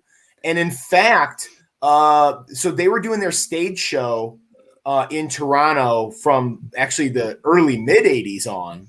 And they got broken up for a little while because 2 of them got hired to write on Saturday Night Live. And then they came back and ran their show from 89 to 95, like starting on HBO. But the Kids in the Hall for me all day long, because like SNL, you've got your cast, right? You've got your ups and downs, no matter how long you watch it, and you got your fallow periods, and some people love it, and then whatever. But like Kids in the Hall was fire, front to back. I've seen them live 3 times. Oh wow! Give me Kids in the Hall all day long. Brain Candy was fucking amazing too. Oh my God, yeah, and it's like totally out of print. Like I want a DVD copy because I've got on VHS, but I don't have a VCR anymore, so I can't watch it. Bro, I think you got them divided. Yeah, in living color or Kids in the Hall. Hey, living color or Kids in the Hall, bro. Come on, man. In living color or Kids in the Hall? Yeah, or Kids in the Hall wins, but like in living color was, oh my God, was it so good? Because I was young enough where that was just like, oh my God, that shit was. Give me Damon Wayans and Jim Carrey in like a wild character dance off any day of the week. I had to fight to watch that, man, because my parents wouldn't let me watch it because it's such like an adult theme. And I had to fight my ass to watch that show, bro. Like, and I had to earn it, man. I'm with you, dude. It was a battle to get in living color. It was a battle to get The Simpsons. Yeah. It was, yeah. It was a battle to get Married with Children. They said no to. Bro, Married with Children come on late. So luckily enough, my parents didn't know about Kids in the Hall. Because if they wouldn't have known about Kids in the Hall, they would have said, yeah, you can watch other stuff just to watch Kids in the Hall. Yeah, I got to go with living color for me, bro. Kids in the Hall was dirty. Living color. This SNL cast though, bro. Like that SNL cast was like early 90s. Yeah. That cast that's a stacked cast. Yeah, that was like bro. I think that's one of the greatest casts. Right out of the Dana Carvey era into the Farley and Sandler and Spade one. Man. Like they're a couple. That's their overlap years right there. My look at those, we had like 4 years of Kids in the Hall. Yo, man, 5. And we had 40 years of Saturday Night Live. Bro, even a senator. Why is Mike Myers not in that cast picture? Yeah, that's what I was thinking. I mean, it's weird. Yeah. Yo, man, even a senator came out of this cast, bro. You know what I'm saying? Like, it's crazy, man. This cast is crazy. Norm MacDonald. Ooh, Norm MacDonald, bro. And I think the chat might like this one. You're a Tarantino fan. Oh. Which one would it be? Man. Would it be? Good luck, bro. And they're classics. Would it Jason's be reaction is killing me right now. Fiction. Good luck. I think so. I saw Pulp Fiction in the theater. I came back to Reservoir Dogs. I think Pulp Fiction, because of the experience, wins. You know what would have been harder for me if you would have put up Pulp Fiction versus Inglourious Bastards. That one, I might have left and just said I had technical difficulties because I don't want to answer. I'm somebody who is very, very loyal to what hit me first, right? Man. Like Stephen King will always be my favorite author. Are there authors that I read and love that are a better writer than Stephen King? Yeah, but he's always going to be the best for me. And because Pulp Fiction came first for me and I had the in-theater experience, that one's going to win. Hey, Jason, I got to ask you a question. Which one was your wallet, bro? Which one was your wallet, bro? Which one was my what? Which one was your wallet? My bad motherfucking wallet? That bad motherfucking wallet, bro. Hell yeah. Oh, you're right. Do you know? So you know how we were talking before about how like I don't cuss in front of like my students or whatever. I've been so good on podcasts. I've been so good on shows, interviewing for Parallel, and you made me. And I thought we were keeping our powder dry. No, bro. We can say it. No, we just let it then. slip once in a while. Oh, to be honest. Oh, hey. So this summer, like I'm doing this thing, like the film education of my young teenage son, right? And we're wrapping up Coen Brothers movies. We got a couple more to go, and then it's gonna be the summer of Quentin, you know.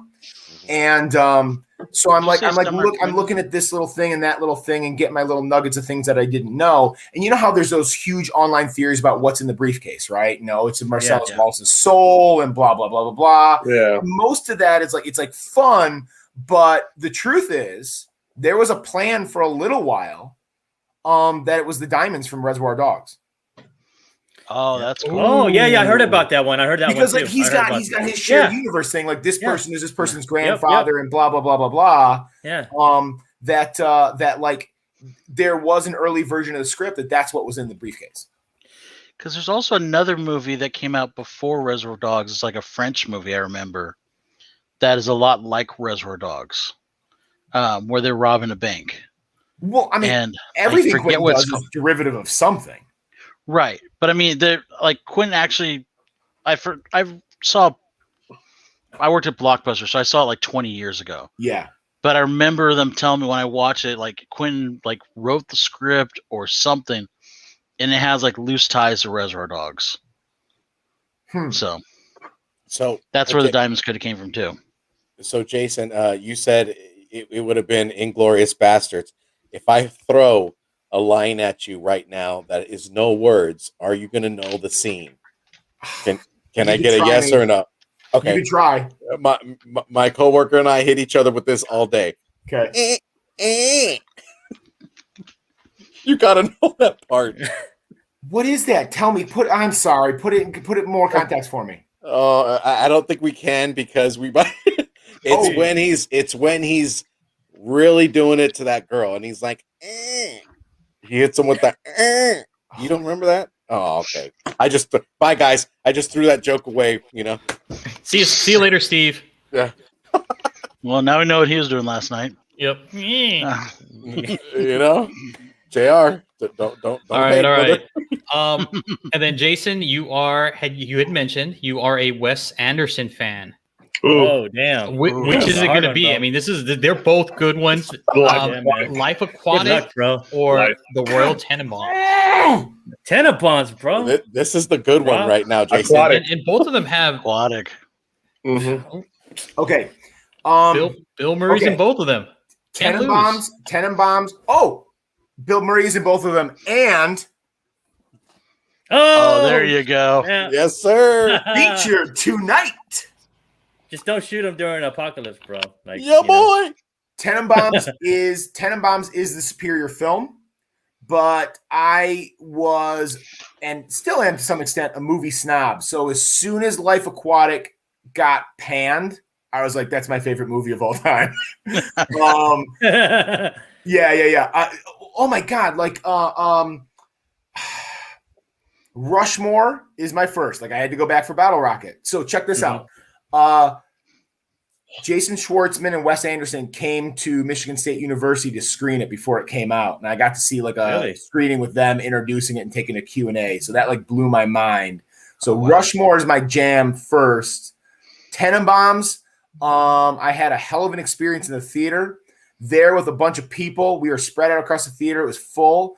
And in Owen Wilson's in his house, which is across the street from the Tenenbaum place, and he's got all those weird ass pictures all over the wall. And he's got like the devil bikers and stuff. And there's this little tiny frame picture, of Whitey Tighties. I like laughed my ass off in the theater and like annoyed the crap out of the entire theater because I was just laughing hilariously at the Whitey Tighties in the frame, and people are like turning around and looking at me. So Tenenbaums is far superior, but Life Aquatic has my heart because it's quirky, it's weird, and it's Goldblum's first Wes Anderson movie too, and he's so idiosyncratic and Goldblum in there that I love it. Yeah, give me Life Aquatic. Yeah, man. Okay, and I think something Wong already kind of spoiled the next question. I was So trying the to next stop one it. for you is it going to be the Stones or the Who?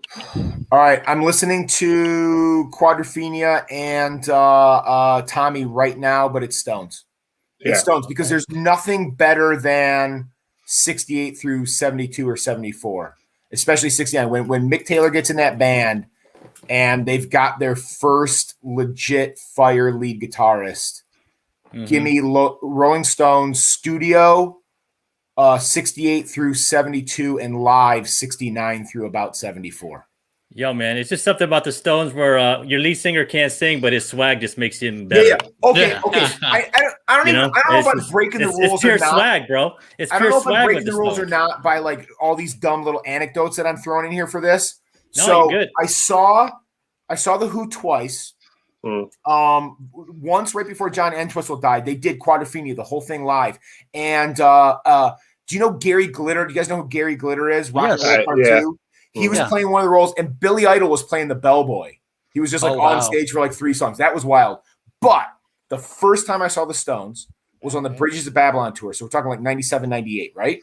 Okay. I worked that And tour. I saw him at the Pontiac Silverdome where the Lions used to play. Where Led Zeppelin set the attendance record in 77, okay?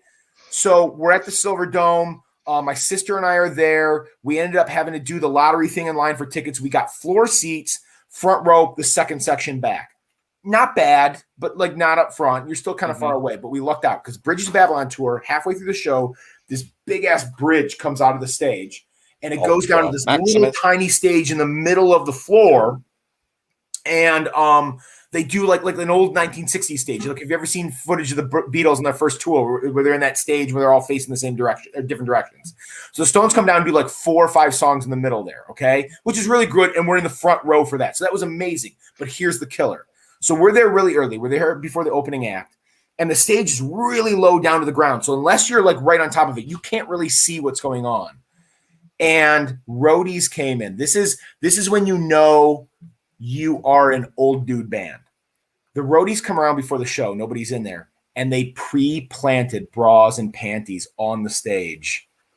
So that when it rose up, 2 hours later, it looked like they were still the sex icons of, 65 through 78 or whatever. And they were pre-planted by a bunch of like fat, sweaty dudes. So whatever. Nice. The Stones, ladies and gentlemen. All right. So Jason, you also have a question from the chat from Phil from Spinetix. Did you have a favorite comic shop near MSU? No, because that's when I was out. I've been to comic shops up in East Lansing since, but I did not visit a single shop, and I don't even know how many there were. When I was there, that was my years when I was out. Absolutely not. No, I don't. That was my 4 years there were 4 of my years in my hiatus. I didn't visit a single one. I was buying CDs. I was buying records. I was buying movies and comics before down in Plymouth, Michigan, where I grew up, halfway between Ann Arbor and Detroit, and then all the kind of great Southeast Michigan shops now. So, Jason, back to Bridge of Babylon. Who's opening act? Because that whole tour, they had different opening acts. Oh my God! Because I saw them 4 times that same tour in Oakland with Vetter. What's his name? Pearl Jam. Pearl Jam. Pearl Jam opened? Pearl Jam opened. No, I didn't see Pearl Jam until a couple years later. Oh God! Well, every city, like every 2 cities, they changed. Yeah, and Stones have done that. Stones have done that a lot. Yeah. I do not remember. For the life of me, I do not remember. And I bet you it's probably not even on the ticket stub. Like, I've kept all my ticket stubs. I got one of those cool, good Lord. I've got like a ticket stub book, like in an old photo album kind of thing. And I bet you it's not on there. I bet you it's online somewhere. I bet you I could find out, though. Probably. Hey, I'm going to highlight this real quick, JR. Something Wong said, Beatles or Stones, man. Yeah. Beatles. There you go. So My man. Led Zeppelin is my favorite band of all time. man. It's the same way that Stephen King is, right? It was my first love. It's nobody turned me on to them because, like I said, I didn't have like the older sibling or anything like that. I found Led Zeppelin first, so they're my first love. Do I know that the Beatles are better and more important? Of course I do, but they're always going to be number 2 to me. But they are a strong number 2 above everybody else. Mhm. Favorite Zeppelin song? Rock and Roll, because it was timed out perfectly. We're talking to the second from my parents' driveway to the spot that I parked in for every home swim meet in high school for 2 years. So literally Rock and Roll from the driveway to swimming for every home swim meet, the superstitious athlete thing. Come on, man. When the levee breaks, bro. When the levee breaks, man. Oh, dude, when the levee breaks. Well, that was so that was my first going to see Jimmy Page and Robert Plant in 95, 96, and 98. That was me like doing the old school 70s thing of camping out for tickets, and like the rent-a-cop going around at the mall trying to find you and you hiding behind the thing and making sure I was first in line. That one made Jimmy my hero, bro. I was like, yo, let me get my slide and stick it to my SG and for go. slide though, in my time of dying. There you go. And I will say, if you ever get a chance, there's a Jimmy Page and Black Crows. Okay, I got to do this to you guys again. Okay, check it out. Was that when was it? Was that 99, right? I'm just that was like 99. Sorry, we're okay. So, on the same level. They come to. I missed seeing them 4 times. Something didn't work out for the first one. Something didn't work out for the second one. The third one, I was coaching a swim team at the time, and I could not go. So I finally get a ticket for Ohio, for Columbus, okay? And me and my girlfriend at the time, I drive from East Lansing down to Ann Arbor and pick her up from U of M, okay? Then we drive all the way over to Cleveland. What was the arena that the Cavs played in back in the day, whatever it was called, and like drive into the basement parking lot and there's nobody there, and the attendant is looking at me like I'm a maniac, like what is wrong with you? I'm like what? I'm like, we're here for the show, and they're like, there's no show. And then we like, this is again kind of nascent internet days. They're like, I think that's in Columbus, another 3 hours away. So like I have now just driven all over creation to now be 3 hours away from the show. I'm doing the calculations, whatever. If I break the law by 20, 25 miles an hour on average, we can get there and be maybe 10 minutes late. Okay. Fly over there, get there. The show is canceled. Drive all the way back to Ann Arbor. Wow. Drive all the way back to East Lansing. It is literally like a dozen hours on the road one day not to see Jimmy Page and the Black Crows, and I never actually got to see them live together. Oh, man. It was brutal. It was brutal. It's one of my biggest concert fails of all time. Sorry. I used to work security at concerts, and I actually got to see that show. Oh, I'm assuming I'm a huge Zeppelin electric fan, and amazing. Yeah. Back to our regular stuff, I guess. Oh yeah, let's get it going, baby. I know Alonzo's been waiting and raring. Bam. So, you collect things that are not just comic book related. Mm-hmm. So, do you prefer the retro feel of the Star Wars or Black Series? Give me retro. And if you would have put up an actual vintage Luke pilot, which was my favorite figure when I was a kid, that would have won the day right there. I got into I did enough magical thinking as a kid that like on the original Luke X-Wing pilot figure from 79-ish, the black visor right here, and I having dark hair and not blonde hair was like, oh yeah, he's got dark hair, so he is me. Like at 5 years old, I was like, yep, I can be Luke Skywalker because in this figure he's got dark hair. But I didn't like I did guys, it's the same thing. It's the same reason I don't have slabs. I didn't buy Black Series because I knew if I did, I'd have to get them all. That's it. It's not like a Black Series sucks or anything. Give me the actual retro or the retro feel because that's what I've got all of. and I don't want to get divorced or not be able to send my kids to college. Yeah. You don't want that articulation, man. You Yeah. know, you want that stiff arm, stiff leg. You know, Look at that face, Jason. He's like, Hey, yes, no, I do. oh, I am a guys. Action figure wise, I'm a walking cliche. When Greedo lost his leg, I buried that boy in the backyard.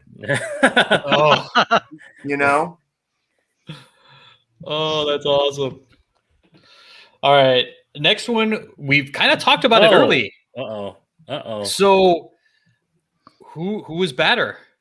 Was it Bill Laimbeer or Dennis Rodman?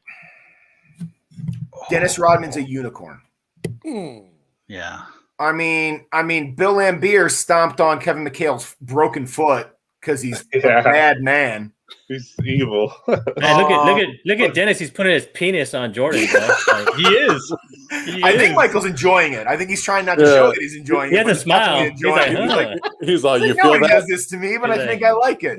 is No, that Rodman's is that a pencil in your pocket? Rodman's a 101 in NBA history. There's couldn't even look at each nothing other.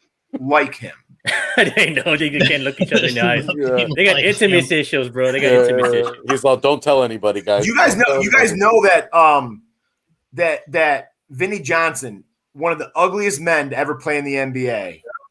You know that he stole Dennis Rodman's wife, right? What? Really? Yes. Oh yeah. Which Bill one? Laimbeer? Oh, No, Vinnie Johnson, the microwave. Vinnie he's Johnson. Okay. Yeah, he's ugly as hell. It's tough to look at in the face. Like that is not a pretty man. Yeah, he looks Somehow like he snagged Dennis's wife for a little while. But Oh, no, I think Dennis is a 101. There's never been anybody exactly like him in NBA history. He is unique and a beast. And even with the stuff that came later, he's it. I mean, can I point something out? I mean, you see Michael Jordan and Dennis Rodman, but if you could scroll down to the brother looking at him, he's like, huh? Oh, what you doing there, He bro? is shocked, bro. He's shocked. He's like, what do we got going on here? Number 30, bro. Like, yo. Who is number 30? Tell us who number 30 is. That might be Tree Rollins, but I'm not Oh, positive. look. It is Tree Rollins. It is Tree Rollins. Dang. Oh, man. Tree's like, what do we got going on over here? Yep. If I was a pitcher, he'd have Vaseline and tar all over himself. Oh, like. Oh man. All right. And next, you're gonna have to explain the story of why you don't do carbs. And do you prefer I Cheez-Its do too many. or goldfish? Cheez-Its all day. It's not even close. I will go to Goldfish if there's nothing left, but it's give me Cheez-Its all day. That flavor, man. That Yep. Cheez-It flavor. A little bit of salt. Mm-hmm. So why are carbs your weakness? Because they're good. Because bread is good. Because you know what? It's exactly what I've already I've said this a couple of times. It's like all or nothing with me. Like I cut out caffeine. I haven't had a sip of pop since 2009. Right? It's all or nothing. And like there's a decent chance that after we're done here tonight, I will go and there's a bag of Doritos in the pantry, and a normal human with self-control will say no. A normal human who gives into a little temptation is going to have a handful of Doritos. If I touch them, I will eat the entire bag. Yes. All of it. That's awesome. I will eat. Give me a Like I sandwich will with buy. that. I will buy. You know what I'm digging on right now is have you seen the Cheez-Its? It's the snack mix kind. Yes. Yes. Right. Oh. Like if I get that at the grocery store, it will not last until that night. It won't. It'll just be gone. You gotta go Costco. You gotta go Costco. Whole thing. Bro, don't go to Costco if you don't want. No. Skip You gotta get, like, Steve's advice, bro. You'll get like Get the the 3 snack bag size in a, ones. that'll be like 3 bags in one at Costco, bro. You Yeah. already know. It's just like It's classy. He's like, didn't we see you here yesterday? He's like, mind your business. I need another What are you saying, I'm fat? 5-gallon jug of pimento olives. Give me a break. Oh I'm my. back again. Avert your eyes. Oh man. Oh man. Cheez-Its all the way, bro. I'm gonna have to get some later. There you go. There you go. All right. So this one, it's gonna be for you and for the panel. Okay. So we all know there's been either movies or TV shows or comic books that we wish didn't end that way? Now, if you can, Jason, can you let us know one, what was the movie, show, or comic book that you would change, and how would you change it? So I can give you an example, like The Sopranos. Everybody hated that ending. All it was a fade to black. Oh, come on. I love that ending. I'm just saying. Okay. I'm just saying. I like it. Or Seinfeld, where they're just chit-chatting in the jail cell and it pans out. That one too. All right. So what would you do? What would you choose? How would you choose to make the ending different? I'll tell you what. I was gonna take something that I love, but most likely if I truly, truly love it, I'm okay with the ending. I like the Seinfeld ending. I love the Sopranos ending. So I'm gonna take a show that I was deeply invested in, right? Like I was reading, I was doing the reading the blogs every single week, the fan theories, the professional theories, and yet the last season or two, and definitely the ending, it's now on my list of 100 favorite TV shows. It's like at the bottom. I'm changing the ending of Lost. Yep. Lost was so like it was a monocultural thing. It was everywhere. It was so good. It was so like people loved it. And then the ending just tanked. It just did not work. I am definitely rewriting probably the last 2 seasons of it. I like that because, like, you know what, for me, I love the first 3 seasons of Lost, and then I just was like, you know what, I just lost interest after that. Yeah, it was like the writers didn't know what to do. Right. So I love it. Dude, I love it. There's times where, bringing it back to Neil Gaiman, in interviews that he's talked about Sandman, he did not have a full 100% plan from issue 1 for issue 75. And there were certain arcs that he had in mind or whatever. And sometimes there's writers or showrunners or whatever who can pull that off. And Lost didn't. They lost their way. They did not know what was happening next and kind of made it on the fly. And I thought it tanked. All right, I appreciate that. So now to the panel, Big Rob, what is it for you? For me, it's easy. Scarface. I wish for me, he survives and he like somehow makes it out of that, kills everybody, and goes on a damn rampage and gets payback on the homeboy from Peru. That's some cockroaches. You are cockroaches. Just kills everybody. I always change Scarface. Cockroach. Nice. Over to you, JR. What do you think? Force Awakens. When she hands the lightsaber over to Luke, I would have him just fucking zap her ass. Full on dark side. Let's just rewrite the whole next 2 movies. He's going to be the bad guy. Have Grogu floating off the side next to him, zapping her ass too.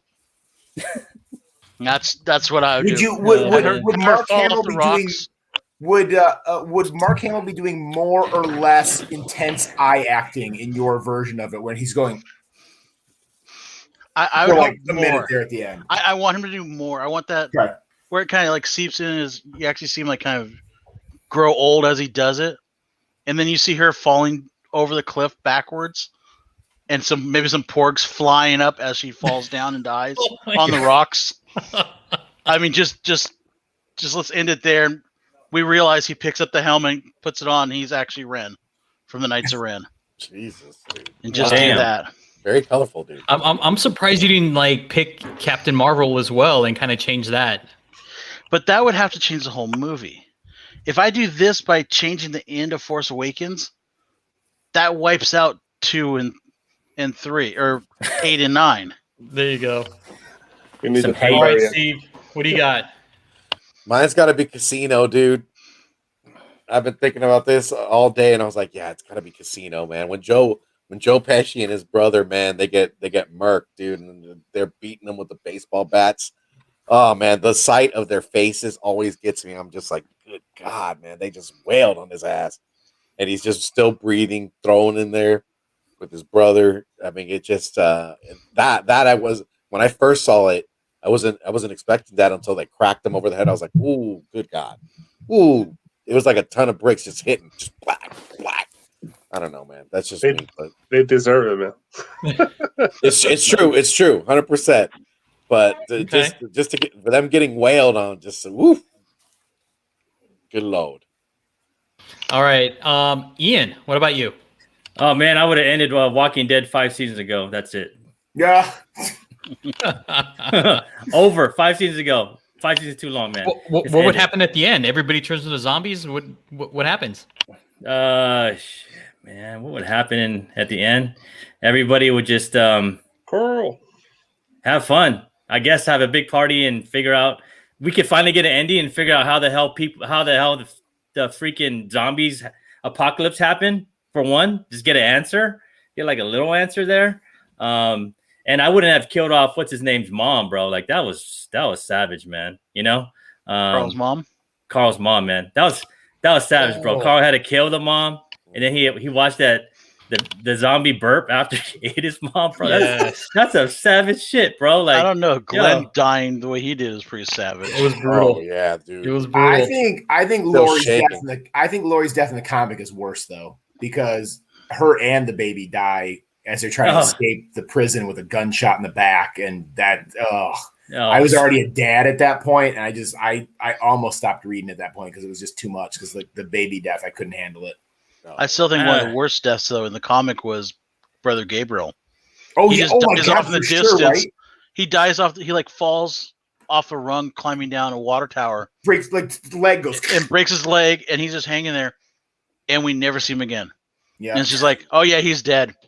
Well, he was because he was supposed to be the lookout, right? And then one of Negan's factions just gets to walk right up on him. Yep, that's very cool.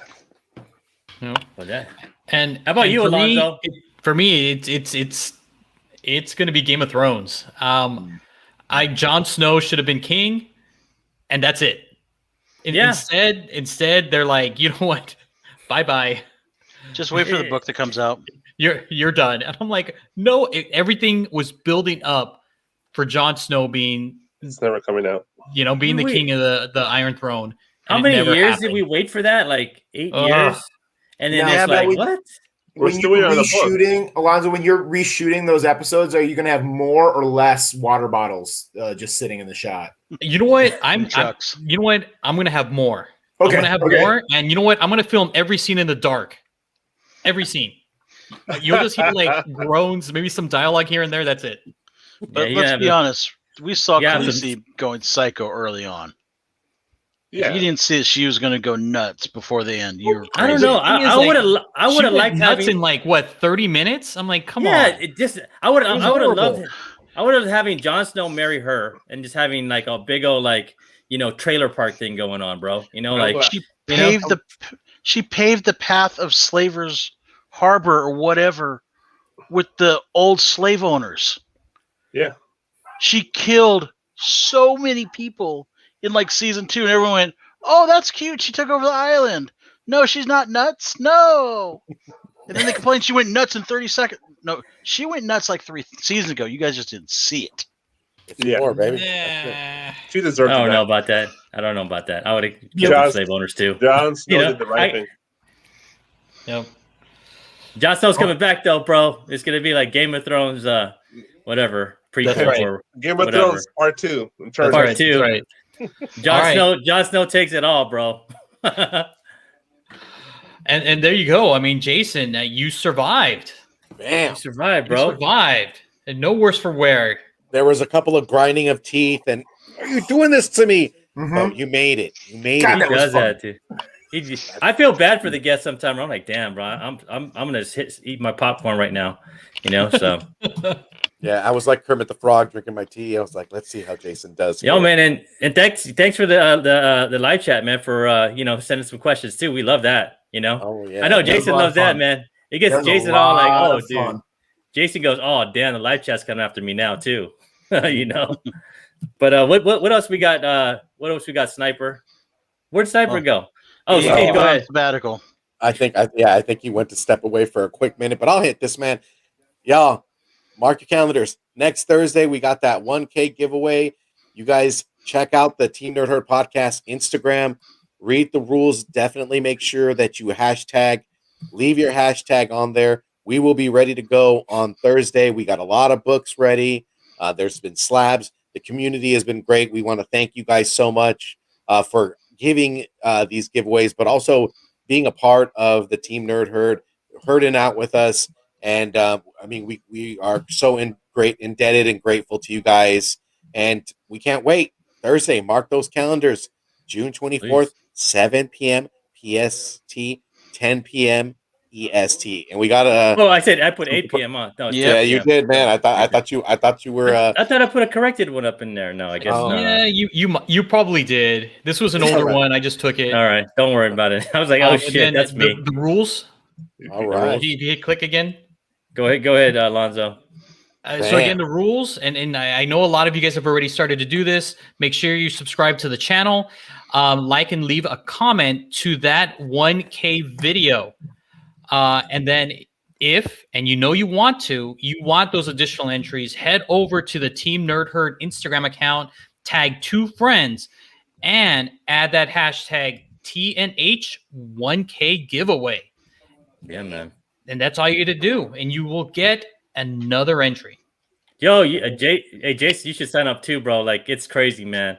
The shit we're giving away, it's like insane, man. You get another slab in your collection. You get another collection in your collection. Another slab, bro. Cool.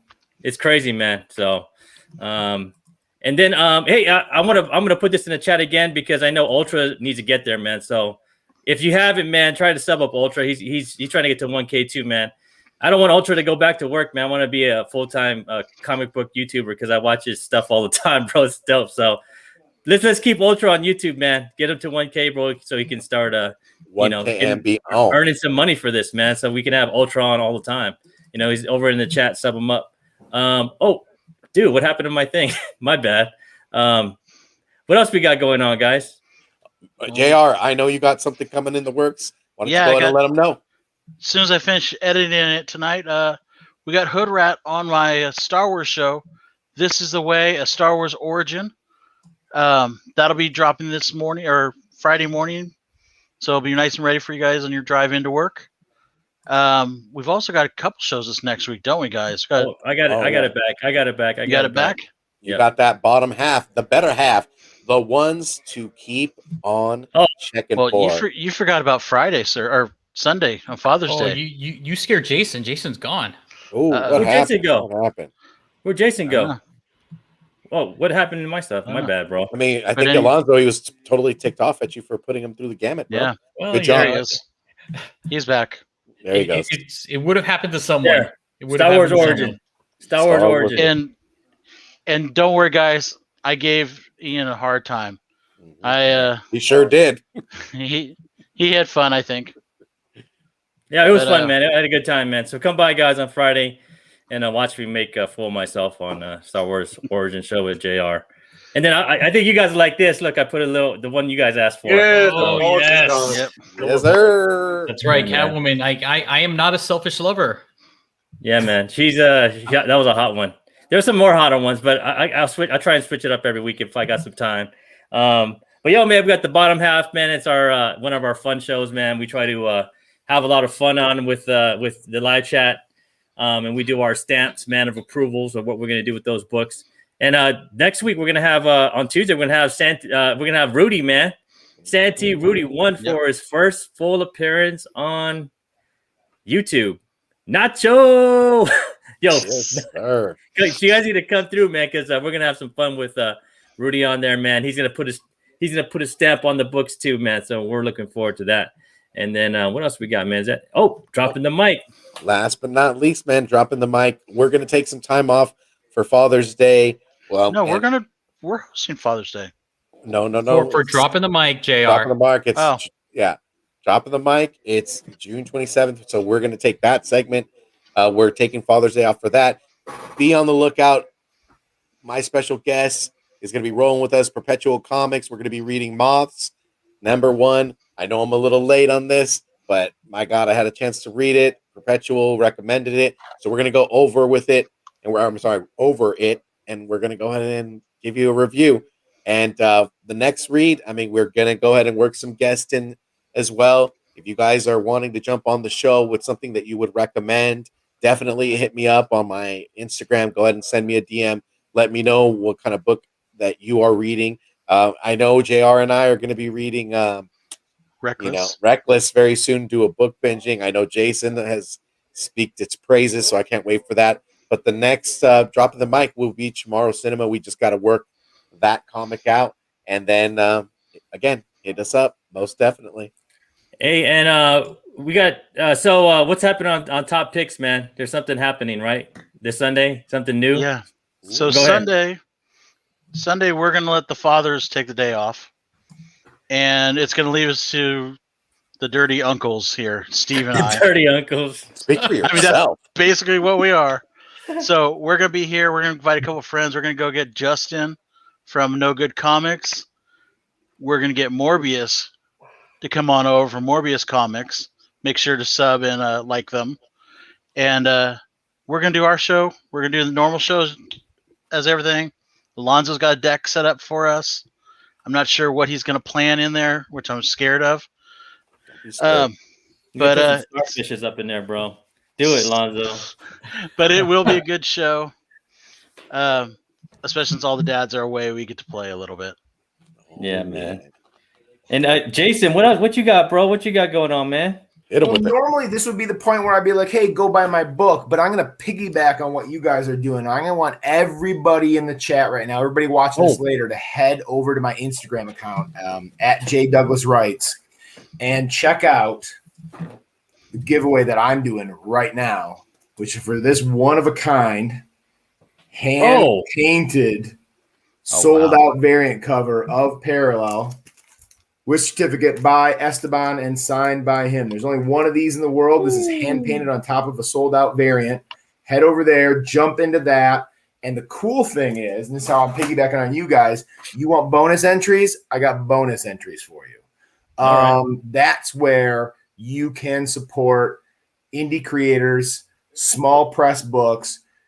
You buy a paper copy of Parallel, I give you 12 extra entries. You go buy a digital one, I'm going to give you 7 extra entries. You go and vote for me for best new talent, Jason Douglas Parallel in the Ringo Awards, and I've got a link for you in there, or at least instructions, and that'll get you 5 extra entries. The deadline for that is the 24th.